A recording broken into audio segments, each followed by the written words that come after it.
Good morning mga kabiyahe. Alright, okay po. Yan, nakakuha na naman po tayo ng maalmusalan ngayong umaga mga kabiyahe. Alright, ang napusuan po natin mga kabiyahe dito sa gilid ng highway ay Bicol Express. Siyempre yung paborito natin. Alright, napakasarap po ng pagkakaluto ni ate ng Bicol Express.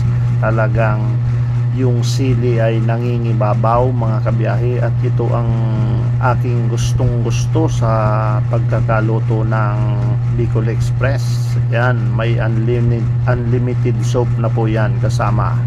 Alright, pagka kumain po tayo sa mga ganito, mayroon talaga pong sabaw. Yan ang pinaka-pre nila dyan. Yun. At saka yung sabaw mga kabiyahe sa sinigang po.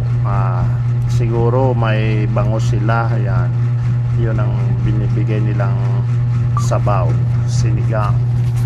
Napakasarap po ng almusal natin. Hali kayo mga kabiyahe, sabayan nyo ako sa aking pag-aalmusal. At pagkatapos po nito, bakbaka na naman po tayo sa trabaho. Alright po. Yan, talagang hindi na tayo dyan lumilingon sa camera, at talagang focus tayo sa pag-aalmusal talaga. Napakasarap pa naman itong sinilihan na Bicol Express na ito.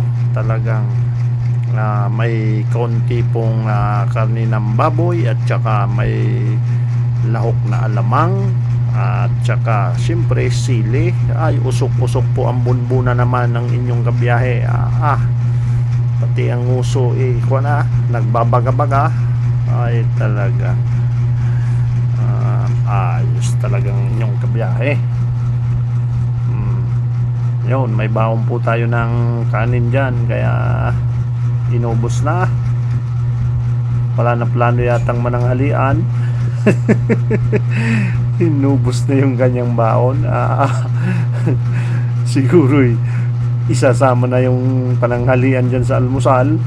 At talaga naman, yun, pati sabaw inubos na po. Talagang alam mo nyo, kaya mga kabiyahe, sa umaga madami na talaga ang aking kinakain. Kasi minsan may vlog ako minsan na kumain ako na alas 3 na po. Kaya minsan po nag-aalangan ng aming tapos ng nag-aalanganin. Hindi muna kami kumakain habang may ginagawa pa po ng kumbaga, may istorbo yun, humingi pa ng sabaw.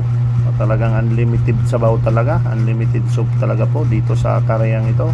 Napakasarap kaya po nung lasa ng sabaw at sinigang nila. Okay po. Sana tayo ay pagka hindi po tinatapos muna namin yung gawa, para hindi na may istorbo doon sa kung titigilan pa yun, di pagtapos saka kami kakain, pahinga-hingang konti, tsaka na